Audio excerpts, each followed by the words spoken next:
The smartest kid in your class may have been trained to lose at the exact game that matters most, not because they were taught the wrong subjects, not because math is useless, history is pointless, or exams are a waste of time.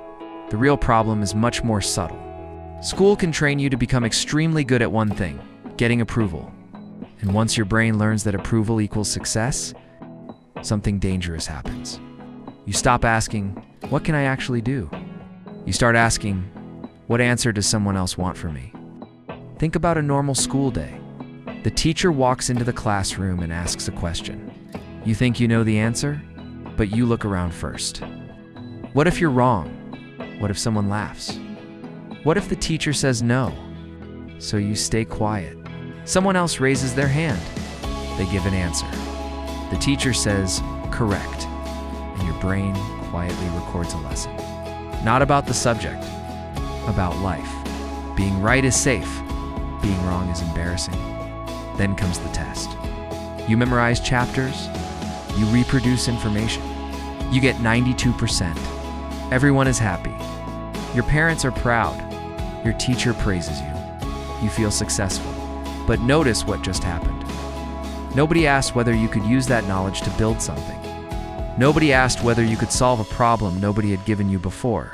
Nobody asked whether you could teach yourself a skill from zero. The scoreboard was simple. Get the answer right. Get the grade. Get approval. Repeat. And because the system rewards this behavior for years, you eventually stop noticing that you're doing it. You start waiting for instructions. You wait for someone to tell you what to study. You wait for someone to tell you what career is good. You wait for someone to confirm that your idea is worth pursuing. And when you finally enter the real world, the rules suddenly change. There is no teacher standing beside you saying, here is the correct answer. There is no syllabus telling you exactly what chapter comes next. There is no bell telling you when to start. And there certainly isn't a grade 4 effort. The market doesn't care how obedient you were. People don't pay you because you followed instructions perfectly. They pay because you can create something useful, solve something difficult, or produce a result someone values. That's the gap. School trained you to optimize for approval. Life rewards you for developing ability. But here's where this gets uncomfortable. If approval is the game you've been trained to play, then who benefits when you never stop playing it? Because the answer explains why this wiring is so powerful and why it can follow you long after graduation. Look at what grades actually teach your brain. You don't simply learn mathematics. You learn that there is a correct answer, an authority who knows it, and a score that tells you how close you came. You don't simply write essays. You learn that your job is to produce something that satisfies someone else's criteria. You don't simply complete assignments. You learn to wait for the assignment before deciding what deserves your attention. Again, none of this makes education worthless. The problem is what happens when this becomes your default operating system. You start seeking permission before taking action. You hesitate to publish your first video because it isn't perfect. You don't start freelancing because you don't have a certificate. You don't learn coding because nobody assigned it. You don't build a business because you're waiting for someone to tell you that your idea is good. You don't ask questions because you don't want to look stupid. And that last one is huge. Because skill is built through being bad first. Every person who becomes genuinely good at something spends a long period looking incompetent. The beginner's version is ugly. The first video has bad editing. The first website looks terrible. The first sales pitch gets rejected. The first business idea might fail. The first attempt at anything important contains mistakes. But if your entire education taught you that mistakes reduce your score, you're going to avoid the exact experiences that create competence. Now compare that with someone who develops valuable skills independently. They don't ask, will someone give me an A? They ask, can I make this work? That's a completely different question. If the answer is no, they change something. They test. They fail. They adjust. They try again. Their feedback isn't a grade. It's reality. And reality is brutal, but useful. The customer either buys or doesn't. A video either holds attention or doesn't. A website either works or breaks. A skill either produces a result or it doesn't. There is no teacher to negotiate with, no extra credit, no emotional reward for trying, just feedback. And the people who learn to love that feedback become dangerous in the best possible way, because they stop needing permission. But here's the darker part. A system doesn't need to deliberately tell you, be obedient. It can teach obedience simply by rewarding it over and over again. Raise your hand. Wait your turn. Follow the instructions. Don't talk out of turn. Don't question the assignment. Get the answer the teacher expects. Get the grade. Move to the next level. Do it for 12 or more years. Then suddenly someone tells you, now be independent. That's like training someone to ride a bicycle with training wheels for years and then getting angry because they don't know how to balance without them. And there is a reason this model became so powerful in the first place. It wasn't designed randomly. It grew out of a world with a very different economic need. And once you understand that history, the classroom starts looking very different. Modern mass schooling didn't emerge in a vacuum. As industrial society expanded, economies needed large numbers of people who could reliably operate inside organized systems, show up on time, follow procedures, read instructions, perform standardized tasks, respect hierarchy, repeat processes. Those abilities weren't inherently bad. In fact, many were essential. But here's the problem. A system built around standardization naturally prefers things that are easy to measure, and creativity is difficult to measure. Curiosity is difficult to measure. Judgment is difficult to measure. Entrepreneurship is difficult to measure.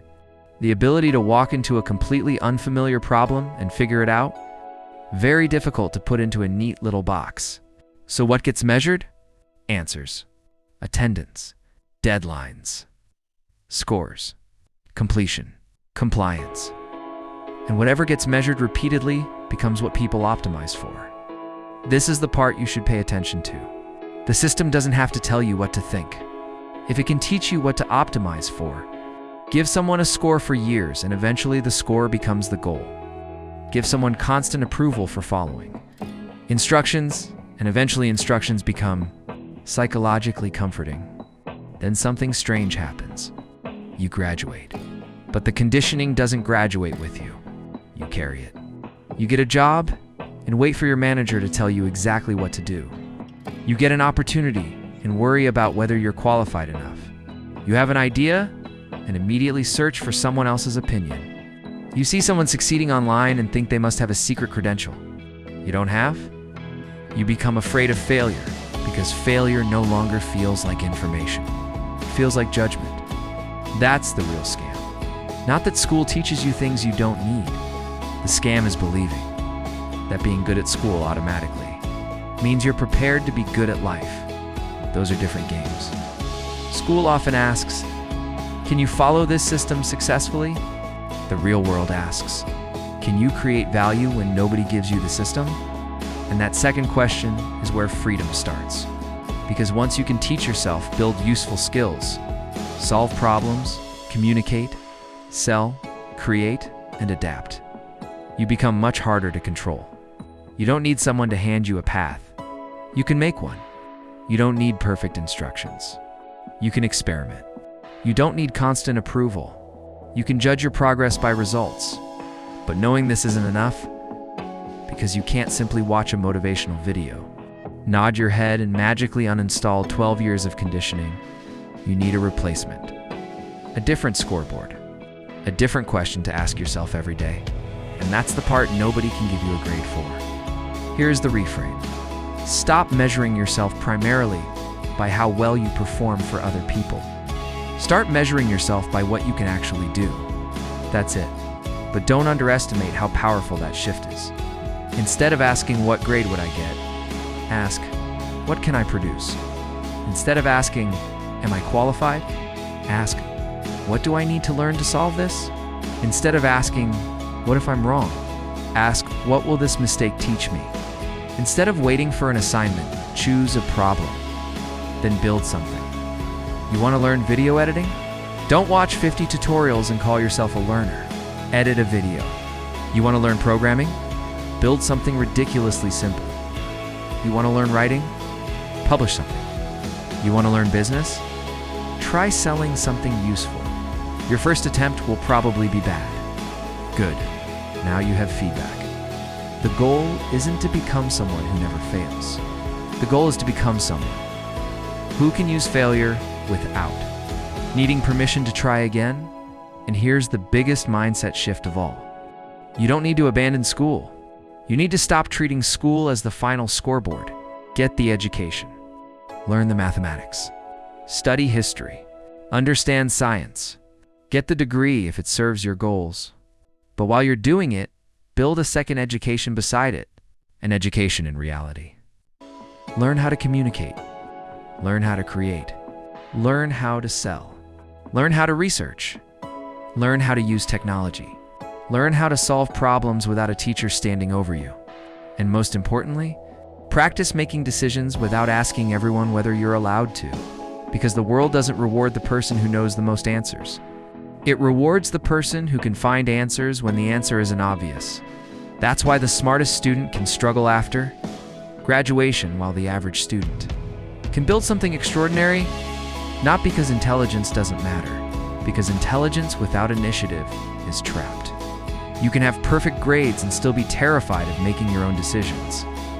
You can have no perfect academic record and still become extremely valuable because you know how to learn, adapt, and execute. So maybe the question was never, are schools a scam? Maybe the better question is, what game have I been training myself to win? If your entire life is built around approval, you'll become excellent at being approved of. But if you train yourself to build skills, create value, handle rejection, and solve real problems, something changes. You stop asking for permission to begin. You stop treating mistakes like verdicts. You stop confusing a score with your worth. And you start becoming the person who can walk into an unfamiliar situation and say, I don't know how to do this yet. I'll figure it out. That's the skill school can never grade. And it may be the most valuable one you ever develop. Because the goal isn't to become the best student in someone else's game. The goal is to become capable of choosing and winning your own. If this changed the way you see your education, tell me in the comments, are you optimizing for approval or for skill? And if you want more videos that challenge the way you've been taught to think, subscribe. Not because you need another person telling you what to do, because you should keep learning how to think for yourself.